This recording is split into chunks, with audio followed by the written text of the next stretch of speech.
இன்னைக்கு எந்த மாதிரியான ரிவ்யூ பார்க்க போறோம் பார்த்தீங்கன்னா விடாமுயற்சி தான். விடாமுயற்சி வந்து கிட்டத்தட்ட ஒரு வாரம் மேலே ஆயிடுச்சு. ஏன் ஒரு வாரத்துக்கு அப்புறம் ரிவ்யூ பண்ணுறோம் பார்த்தீங்கன்னா, வெறும் படம் பார்க்குறவங்க அன்னைக்கான உண்டான விஷயத்த மட்டும் தான் பேசுவாங்க. பட் படத்துக்கு அப்புறம் அந்த 1 வீக்ல என்னென்ன நடந்தது அப்படின்றத பற்றி தான் பேசுகிறேன். பல இடத்துல மீம்ஸு நிறைய பயங்கரமாக போயிட்டு இருந்தது விடாமுயற்சி பற்றி. பட் ஆனால் படம் உண்மையில எப்படி இருந்தது, நல்லா இருந்ததா நல்லா இல்லையா? தேட்டரில் நம்ம ரிவ்யூ எடுக்க போயிருந்தோம், அங்கேயும் மிக்சட் ரிவ்யூ தான் வந்தது. சிலர் தலையை பார்த்தா போதும் அதுக்காக தான் நாங்கள் வந்தோம், சிலர் 2 வருஷத்துக்கு அப்புறம் வந்த படம் ரொம்ப எதிர்பார்ப்பு வச்சுட்டு இருந்தோம், ஸோ அதனால படம் வந்து நாங்கள் எக்ஸ்பெக்ட் பண்ண மாதிரி இல்லைன்றாங்க. சிலர் நாங்கள் எக்ஸ்பெக்ட் பண்ணதோட சூப்பராக இருந்தது அப்படின்னு நிறைய பேர் சொல்லிட்டு இருந்தாங்க.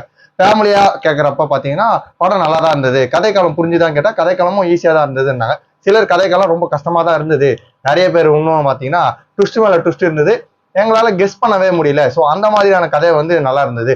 இது சிலர் வந்து கேட்டது 1997 பிரேக் டவுன் அப்படின்ற படம் மூலியமா இந்த படம் எடுத்திருந்தாலும் அந்த படத்துல வந்து வில்லன்ற ரோல் வந்து பெருசா ரிவீல் பண்ணிருக்க மாட்டாங்க. ஆனா இந்த படத்துல வில்லன் வந்து என்னென்ன ரோலுக்காக இவர் வில்லனா இருக்காரு, இவரோட பேக்ரவுண்ட் ஸ்டோரி என்ன அப்படின்றதையும் பக்காவா சொல்லியிருந்தாரு. ஸோ அந்த விஷயம் வந்து இந்த படத்துல புதுசா இருந்தது, பாக்குறதுக்கு ரொம்ப நல்லா இருந்தது. இந்த மாதிரி பல மிக்சட் ரிவ்யூ இருந்தது. ஸோ ஆனா இந்த படத்தை பத்தி உண்மையான ரிவ்யூ என்ன, மக்கள் என்ன எக்ஸ்பெக்டேஷன் பண்ணியிருந்தாங்க அப்படின்றதான் பார்க்க போறோம். அது மட்டும் இல்ல என்னோட ரிவ்யூவும் அதுதான். மக்கள் எக்ஸ்பெக்டேஷன் எப்படி இருந்தது ஃபர்ஸ்ட் சொல்லிடுறேன். ஏன்னா இப்போ தளபதி வந்து அரசியல் போயிட்டாரு, எல்லாரும் தெரிஞ்சு வச்சுன்னா. ஸோ அவர் இதுக்கப்புறம் பாத்தீங்கன்னா 1-2 படம் தான் அதிகமா நடிக்க போறாரு.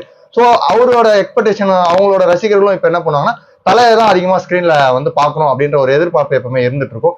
ஏன் அப்படின்னு பாத்தீங்கன்னா தளபதி இதுக்கப்புறம் வரப்போறது இல்ல. ஸோ இதுக்கு நம்ம ஒரு கிரிக்கெட் விளாடுறோம்னு வச்சுங்க, நம்ம கூட ஒரு நல்ல பேட்ஸ்மேன் ஆடுறான், நம்மள தெரியாம ரன் அவுட் பண்ணிட்டானா என்ன பண்ணுவாங்க?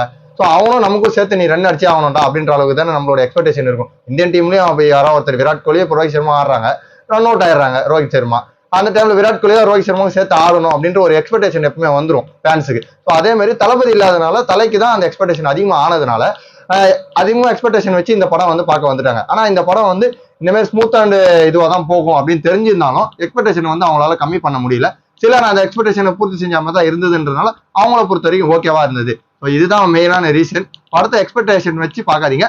குடும்பஸ்தன் படம் நம்ம பார்க்குறப்ப எப்படி இருந்ததோ அந்த மாதிரி ஒரு நார்மலான ஆக்டர் எப்படி நடிப்பாரோ அந்த மாதிரி நடிச்ச ஒரு ஆக்டரா வந்து படத்தை பார்த்தீங்கன்னா உண்மையில இந்த படம் வந்து சூப்பரா இருக்கும், தாராளமா பிடிக்கும். படத்தோட பட்ஜெட் பார்த்தீங்கன்னா 225 கோடிலேருந்து 350 கோடி வந்து போட்டிருக்கிறதா வந்து இன்டர்நெட்ல பார்த்துருந்தோம். அப்ராக்சிமேட்டா ஒரு 280 கோடி அப்படின்னு வச்சுக்கலாம் நம்ம, சரிங்களா? ஸோ இப்போ வரைக்கும் கிட்டத்தட்ட ஒரு வாரத்துக்கு மேல ரன்னிங் ஆகி வேர்ல்டு வைடா பார்த்தீங்கன்னா 135 கோடி தான் வந்து கலெக்ஷன் ஆயிருக்கு. ஆனால் தேட்டர்ல இப்பயும் ரன்னிங்ல இருக்கிறதுனால இன்னும் கலெக்ஷன் எதிர்பார்க்கலாம். பட் ஆனால் அவங்க பட்ஜெட் போட்டாங்க பார்த்தீங்களா, அந்த அளவுக்கு வந்து இந்த கலெக்ஷன் எதிர்பார்க்க முடியுமா அப்படின்னு பார்த்தா ஒரு கேள்விக்குறியா ஆயிடுச்சு. இருந்தாலும் அடுத்தடுத்து டிராகன் படம் வருது, போன வாரம் பார்த்தீங்கன்னா ஃபயர் அப்படின்னு சொல்லிட்டு ஒரு படம் வந்தது, அதுக்கப்புறம் இன்னும் சில படங்கள்லாம் வந்திருந்தது. ஸோ அதனால இதோட அமௌண்ட் வந்து கலெக்ஷன் வந்து கொஞ்சம் கம்மியான மாதிரி தான் ஃபீல் ஆச்சு. மொத்தமா இப்போதைக்கு 135 கோடின்றது ஒரு நல்ல கலெக்ஷன் தான். ஃபேமிலி ஆடியன்ஸுக்கு இன்னமும் வந்து இந்த படத்தை வந்து தேட்டர்ல பார்த்துட்டு இருக்காங்க. ஏன்னா லாஸ்ட் வீக் சாட்டர்டே சண்டே தேட்டருக்கு போகும்போதும் விடாமுயற்சி படத்துக்கு ஃபுல்லா வந்து ஆல்மோஸ்ட் ஒரு 50% வந்து சீட் வந்து புக்கிங் ஆயிருந்தது. ஸோ அதை வச்சுதான் இப்போ சொல்லிட்டு இருக்கேன். அது மட்டும் இல்ல, ஆக்டர் வந்து அஜித் குமார், ஹீரோயின் வந்து த்ரிஷா மேடம், வில்லன் வந்து அர்ஜுன் வந்திருக்காங்க, அப்புறம் வில்லையா வந்து ரஜினா அவங்க வந்திருந்தாங்க, அப்புறம் ஆரவும் ஒரு மினி வில்லனா வந்து காமிச்சிருந்தாங்க. படத்தோட 1997 வந்து பிரேக் டவுன் வந்து ஒரு கார் வந்து ஆயிருக்கும். ஸோ அதுக்கப்புறம் அவங்க ஒய்ஃப் வந்து லிப்ட் கேட் ஒருத்தர் அமைச்சிருப்பாரு. ஸோ அவங்க வந்து காப்பாற்றுறதுக்காக ஹீரோ வந்து போராடுவாரு. ஸோ அதே மாதிரி கான்செப்ட் தான் இதுவும். இதுல ஸ்டார்டிங்ல வந்து டிவோர்ஸ் பண்ணணும் அப்படின்னு சொல்லிட்டு ஹீரோயின் வந்து பேசுறாங்க ஹீரோ கிட்ட.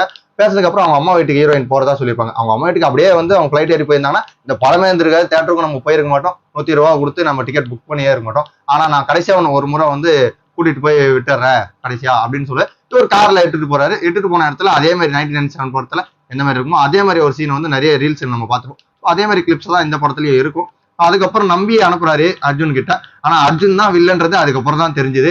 ஸோ அவங்க ஒரு விதமான கதை, அந்த வில்லனுக்கு ஒரு கதை வச்சிருக்காங்க.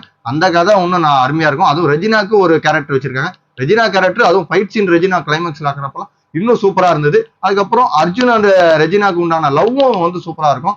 ஏன்னா அஜித் சாருக்கும் த்ரிஷாவுக்கு உண்டான லவ் எந்த அளவுக்கு இருக்கும், ஸோ அதே அளவு அர்ஜுனுக்கும் ரெஜினாக்கும் உள்ள லவ் சூப்பரா இருக்கும்.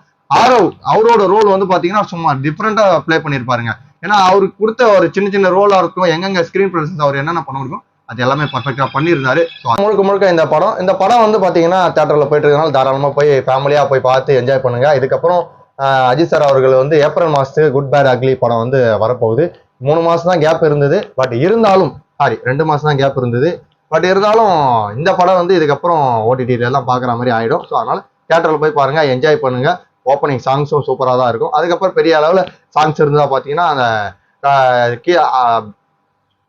கிளைமேக்ஸில் வரக்கூடிய அந்த சாங்க அது சூப்பராக இருக்கும். அந்த சீனில் வந்து அந்த சாங் அப்போ அவர் பண்ணுற ஆக்ஷன் செம்மையாக இருக்கும். அதுக்கப்புறம் பார்த்தீங்கன்னா என்ன ஒரு பெரிய நடிகராக இருந்தாலும் மாஸ் ஃபைட்டு அது இதுன்னு பயங்கரமாக வச்சிருப்பாங்கன்னு தான் நிறைய பேர் எக்ஸ்பெக்ட் பண்ணியிருப்பாங்க. ஆனால் இதில் அஜித் வந்து பயங்கரமாக அடி வாங்கியிருப்பாரு. ஏன்னா அவ்வளோ பெரிய நடிகர் வந்து அடி வாங்கணுன்ற ஒரு இதுவே இருக்காது. ஏன்னா சின்ன சின்ன ஃபைட் சீனில் 2 3 அடி வாங்கிட்டு முடிச்சுட்டு இருக்கலாம். பட் ஆனால் இதில் வந்து அவர் ஒரிஜினலாக நடிச்சே ஆகணும், ரியல் கேரக்டராக மக்களுக்கு தெரிஞ்சாகணுன்றதுக்காக இல்லைங்கிட்ட எல்லார்கிட்டையுமே அடி வாங்குறாரு. ஒரு சின்ன சின்ன மொக்கையான கேரக்டர் கிட்ட கூட அவர் வந்து பொலபொலம் பழகுறாங்க. அவரும் அடி பயங்கரமாக வாங்கிட்டு அடுத்து திருப்பி அடிக்கிறாரு. இதுதான் இந்த படம். எனக்கு தெரிஞ்சு இந்த படத்தோட ரேட்டிங் வந்து 10க்கு 7 தருவேன். நான் ஆல்ரெடி இன்னொரு படத்தோட இது இருக்கிறது மட்டும் இல்லாமல் ஃபர்ஸ்ட் ஹாஃப் வந்து ரொம்ப ஸ்லோவாகவே போகுதுங்க. நம்ம என்னதான் கதைக்கு உள்ள போய் பார்த்தாலும் இந்த படத்தை ரொம்ப பொறுமையாகவே போயிடுறதுனால வந்து இந்த படத்தை வந்து செகண்ட் ஹாஃப் வந்து ஓகே அப்படின்ற அளவுக்கு போயிடுச்சு. ஃபர்ஸ்ட் ஹாஃப் வந்து செகண்ட் ஹாஃப் எந்த அளவுக்கு போச்சோ அந்த அளவுக்கு ஃபர்ஸ்ட் ஹாஃப் எடுத்துகிட்டு போயிருந்தாங்கன்னா செகண்ட் ஹாஃபோட எக்ஸ்பெக்டேஷன் இன்னும் அதிகமாகி அதுக்கப்புறம் செகண்ட் ஹாஃப் வந்த மாதிரி பக்காவாக இருந்ததுன்னா இன்னும் சூப்பராக ஆகிட்டு இருக்கும். ஃபர்ஸ்ட் ஹாஃப் ரொம்ப போராக போகிறதுனால செகண்ட் ஹாஃப் வந்து பீக்கில் போகுது. ஸோ மேனேஜ் பண்ணுறது வந்து கொஞ்சம் கஷ்டமாயிடுச்சு. ஸோ இதுதான் படம். ஸோ இந்த மாதிரி அடுத்த ரிவ்யூவில் அவங்கள வந்து சந்திக்கும் வரை உங்களை விடைபெறுவது உங்கள் மணிக்கான்.